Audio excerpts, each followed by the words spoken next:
It was 2 o'clock in the night. The quiet and stillness of the house weighed heavily on my heart. I glanced at my 13-year-old husband, Shumeo, who was sleeping deeply, completely unaware of me and the turmoil swirling in my heart. He had no idea what was going on inside me, what battles I was silently fighting within myself. His innocent, peaceful face was a sharp contrast to the storm that raged inside me. We had been married for almost 6 months, a short yet long span of time, in which only I knew how I had struggled to keep my emotions in check. But tonight, everything was different. Tonight, I couldn't hold it in anymore. My heart burned with an unbearable intensity, a longing I had not been able to voice or act upon. It was as if something inside me had finally reached its limit. I quietly slipped out of bed, trying not to disturb Shumeo's peaceful slumber. I went to the kitchen, the cold floor beneath my feet a welcome distraction from the heat in my chest. I reached for a glass of water from the fridge, hoping it would quench the dryness in my throat, but it didn't help. The thirst wasn't just physical, it was something deeper, a thirst for something more than what I had, more than what I was allowed to express. I felt the madness creeping in, the frustration that I could no longer suppress. I walked aimlessly through the house, hoping the movement would calm me, but it didn't. My steps led me toward my father-in-law's room, drawn there by some invisible force. His door was open, as it usually was, and I hesitated for a moment, my heart racing. I stepped into the room, my feet light as air, trying not to make a sound. But then I heard it, the soft hum of his voice. He was awake too. I froze for a second, but then, sensing his awareness, I walked slowly toward him, my footsteps soft on the floor. He got up, his voice filled with concern. "What's the matter, Safina? Why are you still awake?" The words were gentle, but they hit me with a weight I couldn't explain. His concern seemed so genuine, yet I knew the truth of the situation, that none of this was what it seemed to be. I smiled weakly, the gesture feeling foreign on my lips. I reached down and gently placed my hand on his feet, trying to offer some semblance of comfort, even though I was desperate to escape from this suffocating reality. "Everything is fine. I just couldn't sleep," I muttered, but the words felt hollow in my mouth. All night I stayed in his room as though somehow it could help ease the ache in my chest. But deep down I knew nothing would. I felt as if I was caught in an endless loop, bound by responsibilities and expectations that I couldn't escape.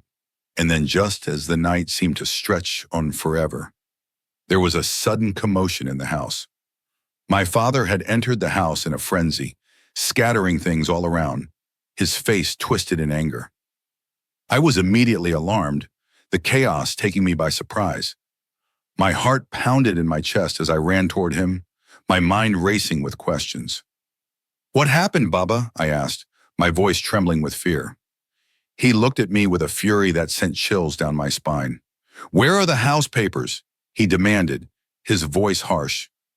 The question hit me like a punch to the gut, and for a moment I froze. I didn't know how to respond, my mind spinning.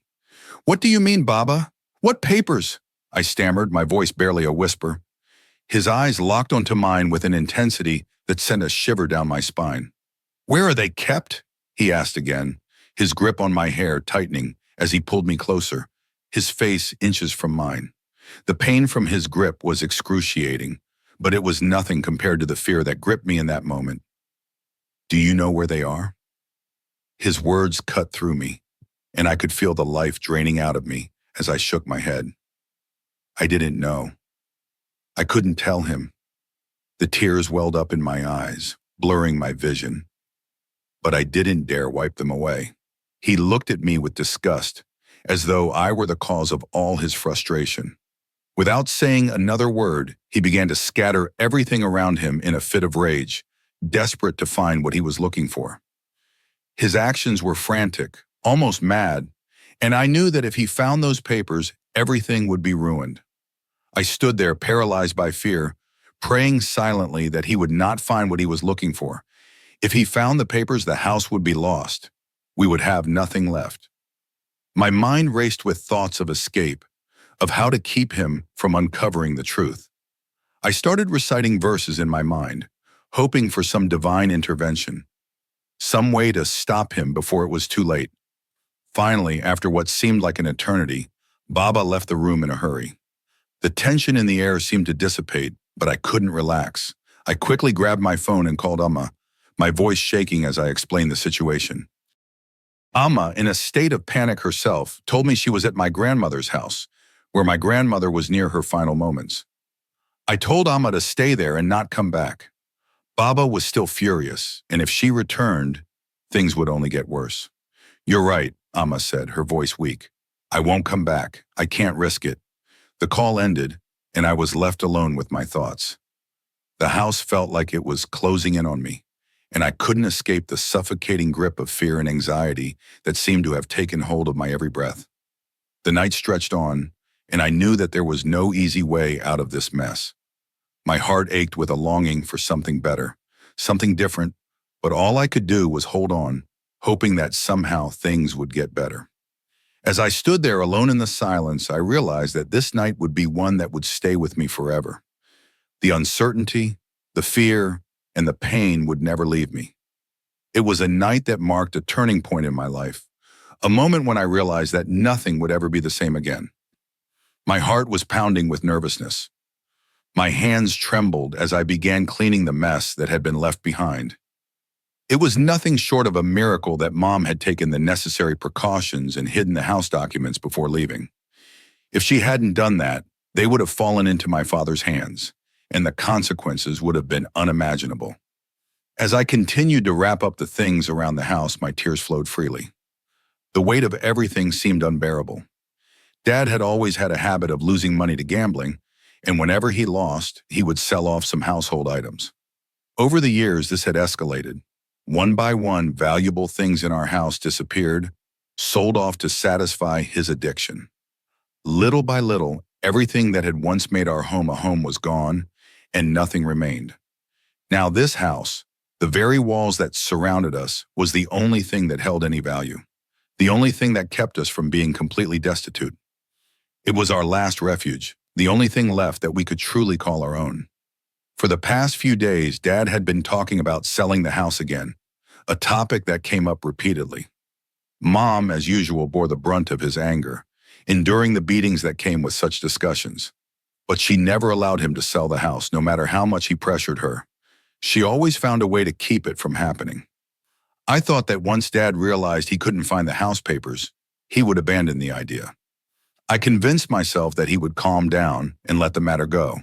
But I was wrong. I had underestimated how far Dad was willing to go for money.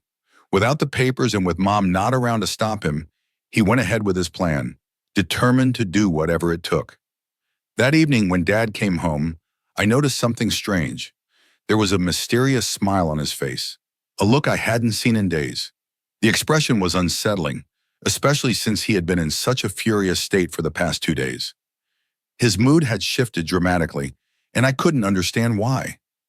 Dad had never once mentioned taking me out for a walk, let alone suggesting something so unusual.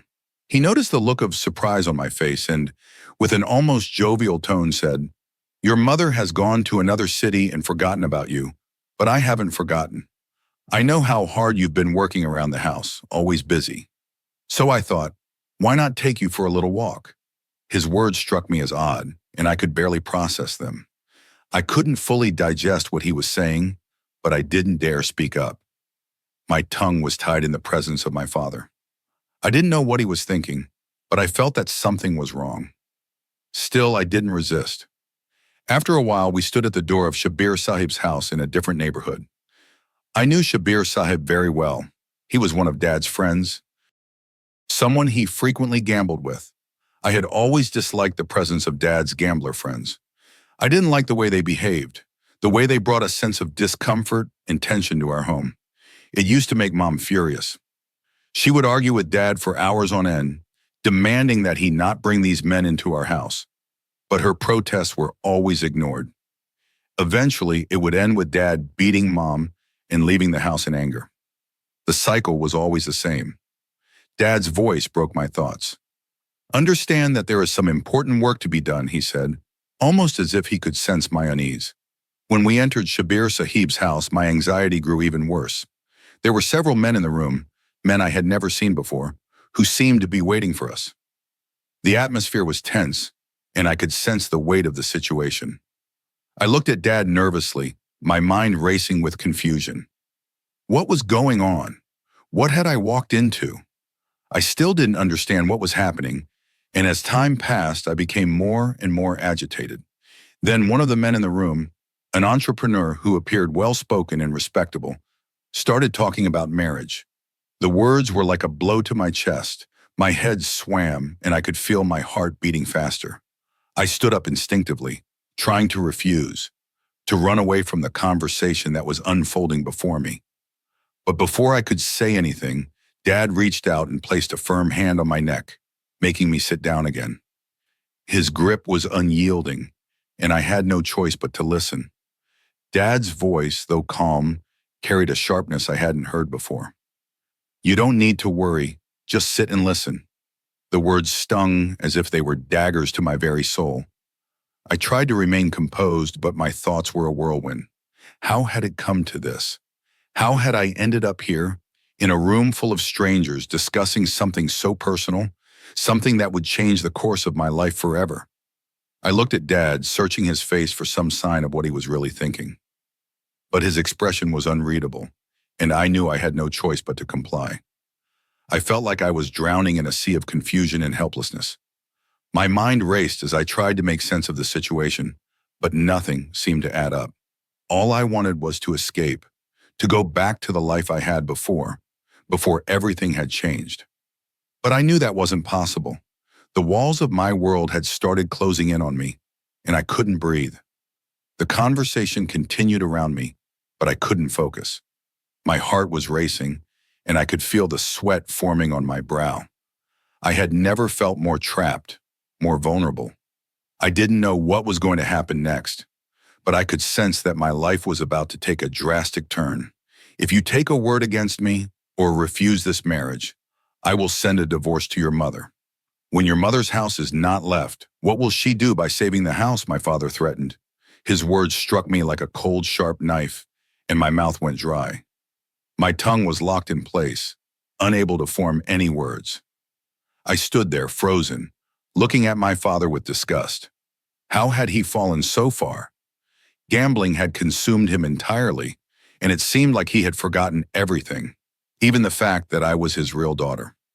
The weight of the situation was too much for me to bear. As the marriage ceremony began, I was in shock. I had thought that I would be married to Shabir Sahib, the man who had been arranging this whole situation. But as I listened closely, my world shattered. I realized that I wasn't being married to Shabir Sahib at all, but instead to his 13-year-old son, Shumail. I was so confused and overwhelmed that I couldn't comprehend what was happening. My father had just said, "Accept it, it's done," and that was the end of it. I couldn't even protest, let alone voice my objections. Tears flowed freely from my eyes as I bowed my head in silence, too stunned to do anything else. The ceremony concluded, and the reality of the situation began to set in. Suddenly, a small figure ran towards me, grabbing my hand. "My bride is very much," said the boy with an innocent smile. I jumped in shock, my body frozen for a moment. It was then that I realized the horrible truth. I was not being married to Shabir Sahib, but to his 13-year-old son, Shumail. I felt like I was trapped in a nightmare, unable to wake up. This wasn't just a marriage, it was a game, a cruel game being played with my life. I sat down on the sofa in a daze, completely uncertain about what had just happened. My father left me there, almost as if he had no further interest in the situation. "This is your in-laws now," he said coldly. "You have to stay here." I couldn't understand why Shabir Sahib, who was perfectly capable of marrying me himself or resolving things differently with my father, would give his 13-year-old son to me. Why did he choose this path? I couldn't make sense of it. My heart felt heavy with confusion and helplessness. Later that same night, Shabir Sahib called me into his room. There, he revealed the shocking truth behind my marriage to Shumail. There was no woman in Shabir Sahib's house. He needed someone to take care of the household work. He didn't want the traditional constraints of a wife. He was a free-spirited entrepreneur who didn't need the same kind of restrictions that come with marriage. So he decided to marry me off to his son Shumail so that I could take care of him. In return, he had gambled with my entire life, making a decision that would forever alter my fate. I hadn't even had a chance to call my mother and tell her what was happening. I was trapped with no way out. As the night wore on, Shumail forced me to go to his room. I was crying uncontrollably, unable to comprehend the events that had unfolded. "Safina," he said softly, sensing my distress. "Is something wrong?" he asked. His concern was genuine, and for a moment I felt a small glimmer of compassion from him, despite the bizarre situation. I managed to choke out that I missed my mother, that I was overwhelmed by everything that had happened. Shumail sat down next to me and said softly, "I miss my mother too. She's gone from this world." His words hit me with unexpected force. I looked at him in disbelief. This 13-year-old child, in his own sorrow, seemed more aware of the harsh realities of life than I was at that moment. He looked at me with a tenderness that seemed out of place in this chaotic world we were now living in. Shumail seemed to understand my need to speak with my mother, and without hesitation, he ran to Shabir Saib's room, grabbed a phone, and handed it to me. "Safina," he said gently, "you can talk to your mother now. I'll put the phone back when you're done." I grabbed the phone and immediately called my mother. When she picked up, I could barely contain my emotions. I told her everything, the marriage, the deception, and how I was now trapped in a house with a 13-year-old boy as my husband. My mother's reaction was as expected. She seemed to lose all strength at once, her voice breaking as she told me, "I'm coming back. I'm going to talk to your father. Don't give him the papers of the house. He'll use them to get you divorced. Let things cool down for a few days. You know your father's moods change based on his gambling wins. If he wins, he'll be in a better mood, and maybe things will settle." She reassured me that she was fine and that she would handle the situation. I could hear the worry in her voice, but she tried to comfort me as best as she could. After hanging up, I looked at Shumail, who was sitting quietly beside me. Tears filled his eyes as he gazed at me, silently acknowledging the pain that both of us were going through. I had no idea what my future held, but in that moment, I understood one thing. I was no longer in control of my own life. It had been taken from me, and all I could do now was wait for the storm to pass. He was a well-intentioned, lovely child, someone who had now become my life partner, albeit in the most unexpected and painful way. I handed the phone back to him and he returned it to his father before sitting next to me. Then he began to speak about the feelings that weighed heavily on his heart. It seemed he too was yearning for someone's support, someone to understand the inner turmoil he felt, even at such a young age. I gently placed my arm around 13-year-old Shumail, drawing him close to me and reassuring him that he was not alone, that I was with him. I made him realize that despite everything, we were in this together.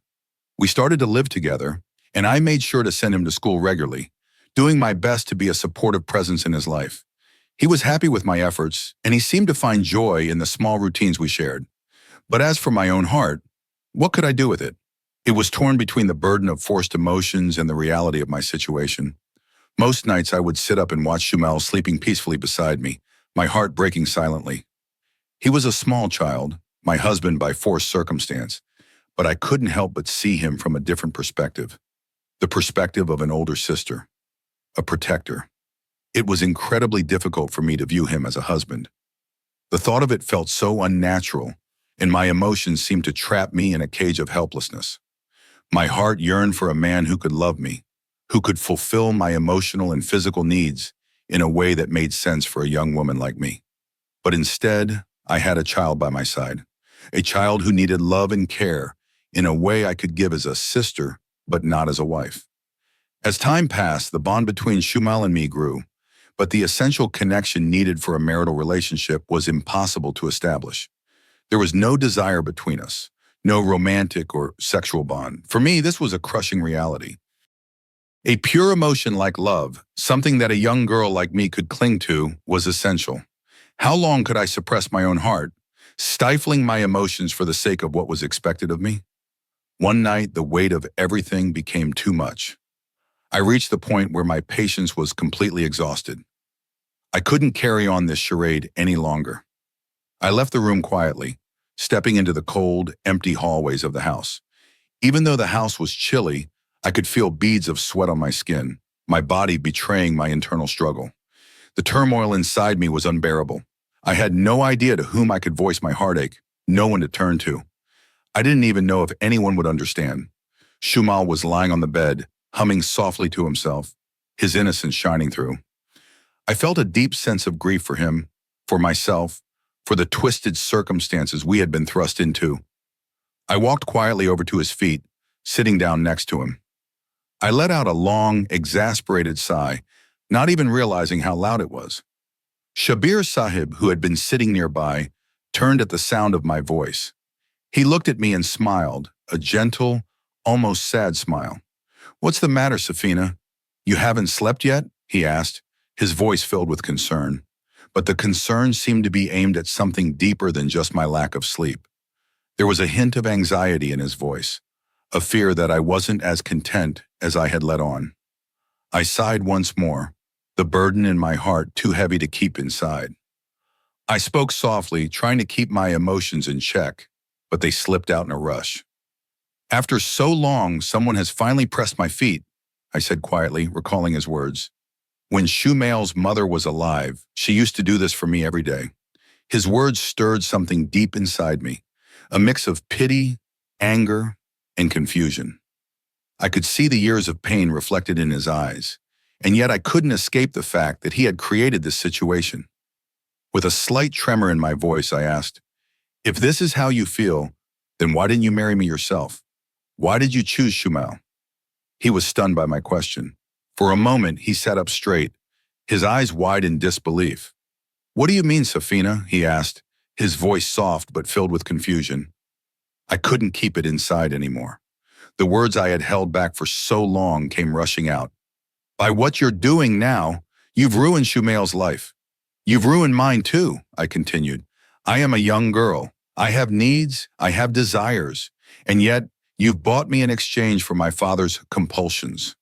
You've given me to a little boy who doesn't even understand what it means to be married. He thinks I'm just his bride, but he doesn't know what a marriage requires. He doesn't understand the responsibilities, the emotional connection that should exist between husband and wife. He doesn't know how to meet my needs, and I'm not sure he ever will, not at his age. Even when he grows up, there will always be this age gap between us. This relationship can never be what it should be."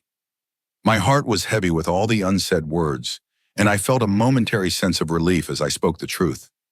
But the truth was painful, and it felt like a betrayal of the life I had tried so hard to build for myself, even in the face of overwhelming odds. I wasn't sure how I could continue living this way, with no emotional fulfillment, no romantic connection. All I wanted was to feel whole again, to feel seen and loved, not as a caretaker, not as a forced bride, but as a woman, a human being with her own desires and needs. I suddenly realized that Shabir Sahib, for all the faults I had once attributed to him, was not the man I had thought him to be. He had, in fact, done me a great favor, a favor that was hard to understand at the time. I had called him a bad, evil gambler, but now, looking back, I saw him in a completely different light. He had protected my honor when I had felt so alone, when my entire world seemed to be falling apart. He had saved me from a fate that could have been far worse than the one I was already trapped in. Shabir Sahib placed his hand gently on my head, as though he were offering me a blessing. His prayer was quiet but sincere, and with each word the fire in my heart began to extinguish. The pain that had once consumed me started to fade, replaced by a sense of calm I had longed for. I realized then that I was safe with him. It wasn't the relationship I had initially hoped for or imagined, but it was real and it was mine to navigate.